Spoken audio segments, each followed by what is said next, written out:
kaibigan, maligayang pagdating sa aking bagong explanation video. Ngayon ay sisimulan na natin ang talakayan tungkol sa Born to Shine. Kung nagustuhan ninyo ang video, huwag kalimutang mag-subscribe sa aming channel na Series Explained PH. Para sa mga nanonood mula sa Facebook, ang link ng aming YouTube channel ay nasa video description. I-click lamang ang link at mag-subscribe upang makatanggap ng lahat ng mga update. Maraming salamat po sa inyong suporta. Pagkatapos makunan ng mga larawan at video sina Predi at Dara, agad na umuwi si Jenny. Tinatanong niya ang kanyang ina na si Minchi kung tama bang ipaalam kay Coach Bana ang lahat. Mariing itinuro ni Minchi na huwag nang mag-atubili. Huwag mong ipagpaliban, Jenny. Sabihin mo na kay Coach Bana ngayon. Mas marumi pa ang pagkatao ni Dara kaysa sa akin. Sa narinig, hindi na nag-aksaya ng oras si Jenny at tumakbo diretso kay Coach Bana. Pagdating niya, agad niyang inilabas ang kanyang telepono at ipinakita ang video. Noon, masaya ang mood ni Coach Bana dahil papalapit na ang vow renewal ceremony nila ni Predi. Ngunit nang makita ang video, sumabog ang kanyang galit. Halos mabali ang kanyang mga ngipin sa pagkakakuyom at sumigaw siya na hinding-hindi niya patatawarin ang mga walang hiya. Magbabayad sila sa kanilang kasalanan. Bago pa man, si Jenny mismo ay nahirapang paniwalaan ang kanyang nakita. Sa isang espesyal na event, pumunta siya sa isang marangyang hotel upang makipagkita sa boys group. Ayon sa payo ni Minchi, maaga siyang dumating upang hintayin ang ina. Ngunit bago pa man dumating si Minchi, biglang nakita ni Jenny sina Dara at Coach Freddy.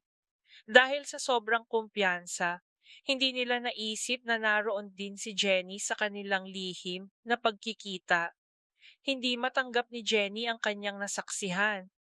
Sa sandaling nagtagpo, mahigpit na nagyakapan sina Freddy at Dara na para bang sabik na sabik matapos ang mahabang pagkakahiwalay.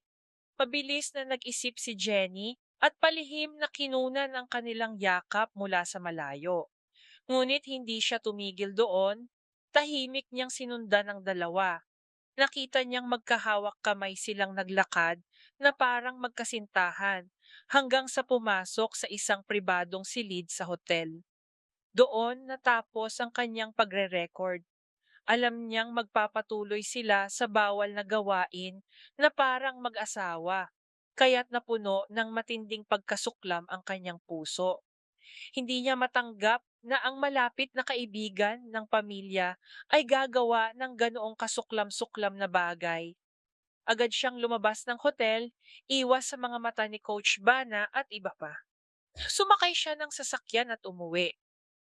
Nang makita siyang dumating ng biglaan, tinanong ni Minchi kung may nakalimutan siya. Sagot ni Jenny, wala siyang nakalimutan. Ngunit may napakahalagang bagay siyang dapat ipakita at nag-aalinlangan siya kung dapat bang ibunyag. Nang igiit ni Minchi, inilabas ni Jenny ang telepono at ipinakita ang video.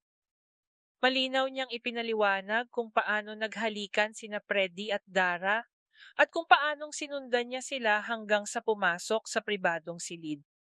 Nabigla si Minchi, napahawak sa kanyang dibdib, hindi makapaniwala na magagawa ni Dara ang ganoong pagtataksil sa kanyang matalik na kaibigan. Ibinunyag ni Jenny na matagal na niyang pinaghihinalaan ang dalawa. Madalas niya silang nakikitang palihim na nag-uusap. Ngayon, lubos niyang naramdaman ang simpatya para kay Coach Bana, ang tunay na biktima ng kanilang pagtataksil. Tinanong niya kung tama bang ipaalam ito. Maring hinimok siya ni Minchi na kumilos agad. Sinabing siya man ay labis na nasasaktan para kay Bana. Ayaw niyang hayaang mag-isa si Jenny, kaya't nagpasya siyang samahan ng anak at magkasama silang nagtungo upang harapin si Coach Bana. Ang salaysay na ito ay nagtatampok ng pagdiskubre ni Jenny, payo ni Minchi, galit ni Coach Bana at pagkasuklam ni Jenny Pinagdurugtong ang mga tema ng pagtataksil, pagbubunyag, at ang kagyat na pangangailangan ng katotohanan. Habang tumutugtog ang video sa telepono ni Jenny, nag-alab ang matinding galit sa loob ni Coach Bana. Nagtiklop ang kanyang noo, kumuyom ng mahigpit ang kanyang panga na halos mabali ang mga ngipin, at sumabog siya sa matinding sigaw. Ipinahayag niyang ang mga walang hiya ay naglakas loob na pagtaksilan siya ng ganoon kalalim at tiyak na magbabayad sila ng pinakamabigat na kaparusahan. Nakita ni Jenny ang pagkawasak at galit ni Coach Bana, kaya't napuno ng lungkot at simpatya ang kanyang puso, habang si Minchi ay agad na lumapit, desperadong sinusubukang pakalmahin siya. Mariing sinabi ni Coach Bana na sa ganitong sitwasyon, imposibleng manatiling kalmado dahil anumang asawa na makakakita ng pagtataksil ng kanyang kabiyak ay mababalot ng poot at matutulak na wakasan ng kriminal. Binalaan niya na sa sandaling makita si Dara, bibigyan niya ito ng mabigat na leksyon. Ngunit pinili niyang kumilos ng matalino. Hiniling niya kay Jenny na ipadala ang video. Bago pa man ang vow renewal ceremony nila ni Freddy, nagtungo si Coach Bana sa himpilan ng pulisya kasama sina Minshi at Jenny. Ipinakita ang video bilang hindi matatawarang ebidensya dahil sa kanyang legal na kasal kay Freddy at sa kahandaang magpatotoo ni Jenny bilang saksi. Naging posible ang mahigpit na aksyong legal laban kina Freddy at Dara. Agad na naghanda ang mga pulis para sa operasyon. Pagkaraan, nagtungo si Coach Bana kasama ang mga opisyal sa Marangyang Hotel kung saan gaganapin ang seremonya. Pinalibutan ng mga pulis ang lugar at si Coach Bana ay handa ng ilantad ang maruming maskara ni Dara at ipahiya siya sa publiko. Samantala, binalot ng matinding pagsisisi si Madam Amelia dahil sa maling pagbibigay ng pabor kay Megan bilang apo. Nagpasya siyang lisanin ang kanyang malawak na mansyon magpakailanman at humanap ng kanlungan kina Jenny sa bahay ni Minchi. Malugod at taos-pusong tinanggap ni na Jenny at Minchi ang matanda. Ngunit naging desperado si Megan na ibalik si Amelia sa kanyang panig sa anumang paraan. Sa galit, sumugod siya sa bahay ni na Jenny at Minchi. Nang pilit niyang agawin si Amelia, hindi na napigilan ni Jenny ang kanyang poot. Mabilis niyang itinaas ang mabigat na bag at malakas na hinampas si Megan sa mukha. Nabigla si Megan sa biglaang atake, bumagsak sa sakit at kahihiyan, at napaiyak ng malalim. Nang kumalma ang sitwasyon, mahigpit na kumapit si Amelia sa balikat ng kanyang tunay na apo na si Jenny, nakatayo ng may lubos na pagtitiwala. Sinubukan ni Amelia na pigilan ang gulo, ngunit wala na siyang lakas. Patuloy na hinampas ni Jenny ang mukha ni Megan gamit ang bag. Sumisigaw na kung hindi siya aalis agad, tuluyan niyang dudurugin ang kanyang mukha. Naging hindi na matiis ang marahas at magulong eksena para kay Amelia dahil palihim lamang siyang bumibisita sa bahay ni na Minchi at Jenny sa ilalim ng kondisyon ni na Minchi at Piri. Malinaw nilang sinabi kay Amelia na maaari siyang pumunta, ngunit dapat mag-isa at diretsong pumasok sa bahay. Ang pagkikita sa labas ay imposible dahil ang mga selosa at tusong gaya ni na Megan at Dara ay maaaring lumikha ng bagong iskandalo anumang oras. Sumang-ayon si Amelia sa kondisyong ito, ngunit sa kasamaang palad, nang umalis siya sa mansyon, palihim siyang sinundan ni Megan. Ang madalas na paglabas ni Amelia ay nagdulot ng hinala kay Megan at sa huli natuklasan niyang direkta itong pumupunta sa bahay ni na Jenny. Ang salaysay na ito ay nagtatampok ng galit ni Coach Bana, pagsisisi ni Amelia, pag-atake ni Jenny, at pagbubunyag ng hinala ni Megan. Pinagdurugtong ang mga tema ng pagtataksil, pagsisisi, at ang matinding pagbagsak ng tiwala. Nang makita ni Megan na pumasok si Amelia sa bahay ni Jenny, nagyanggit-ngit siya sa matinding selos. Sa galit, inisip niyang inaagaw na ni Jenny ang kanyang lola ng tuluyan. Ngunit walang kasalanan si Jenny dahil si Amelia mismo ang pumunta roon mula sa pagmamahal at malasakit sa kanyang tunay na apo. Habang masayang pinapakain ni Jenny si Amelia sa veranda at nag-uusap sila ng payapa, biglang sumugod si Megan nang walang paalam.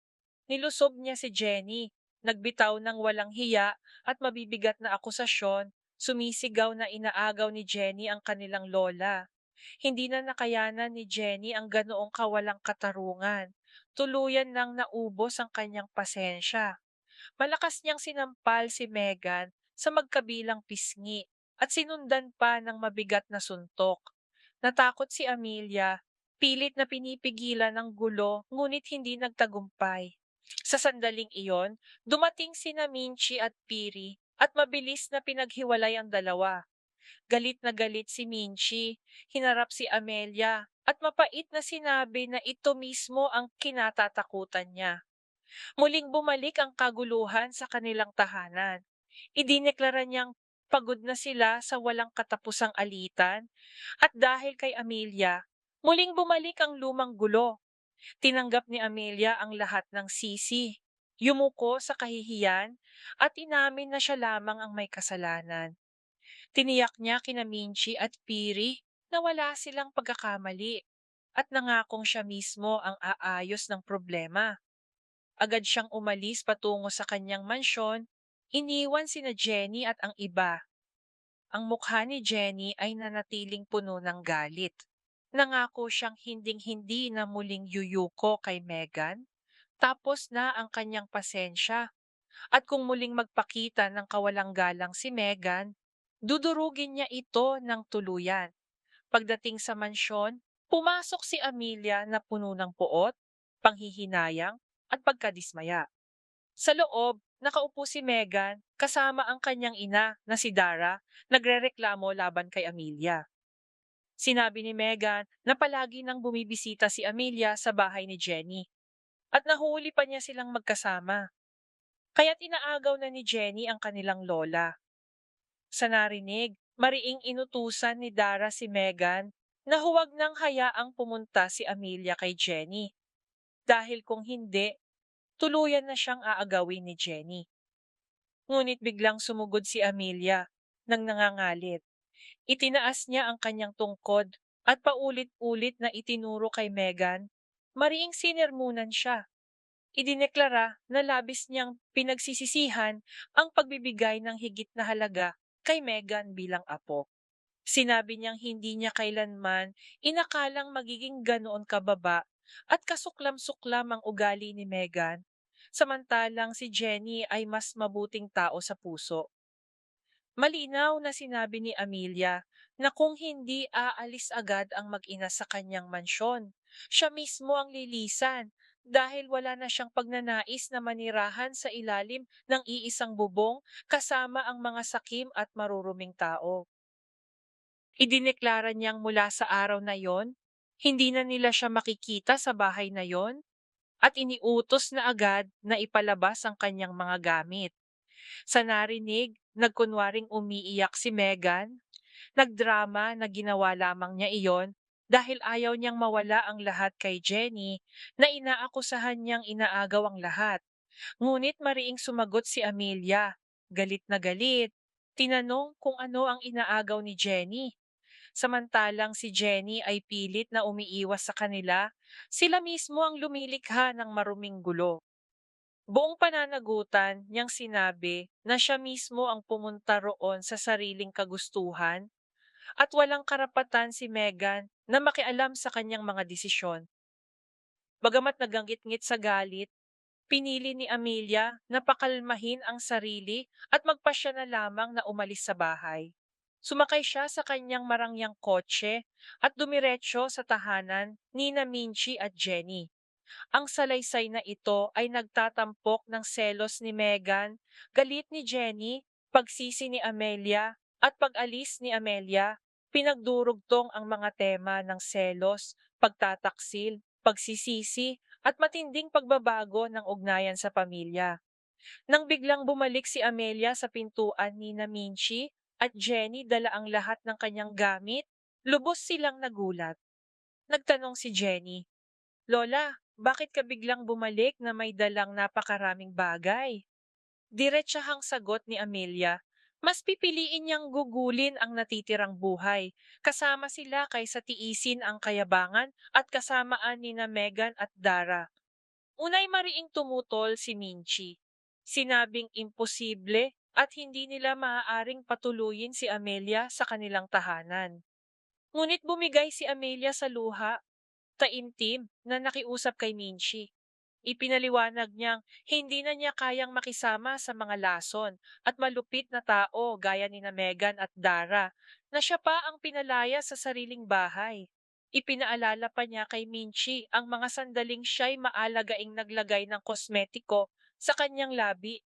Isang bagay na hindi kailanman ginawa ni Dara. Inamin niyang ang tunay na pagmamahal at ugnayan ng pamilya ay naroroon lamang kina Minchi at Jenny. Sa nakakaawang kalagayan ni Amelia, nakiusap si Jenny sa ina. Mama, hayaan mong manatili si Lola sa atin. Sa huli, natunaw ang puso ni Minchi at pumayag na bigyan ng kanlungan si Amelia.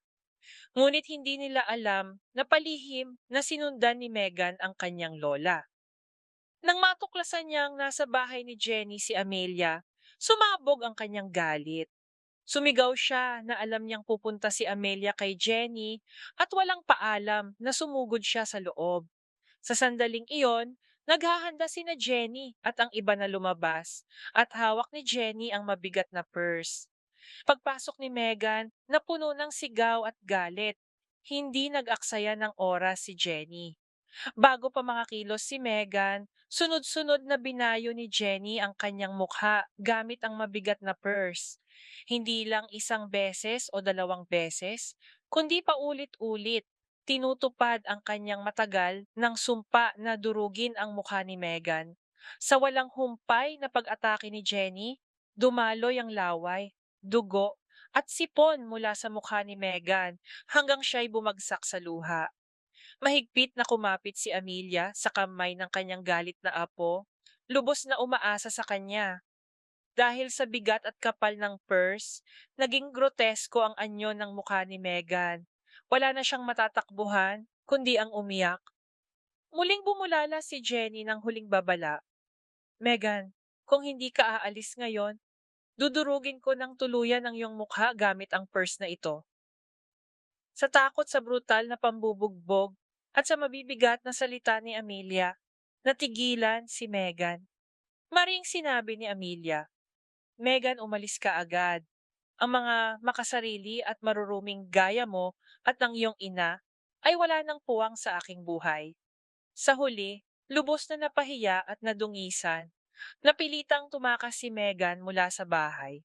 Ang dramatikong tagpong ito ay nagtatampok ng ultimatum ni Amelia, galit ni Jenny, pag-aatubili ni Minchi, at pagka-humiliate ni Megan, pinagdurugtong ang mga tema ng pagtataksil, pagsisisi, at tagumpay ng tunay na ugnayan ng pamilya.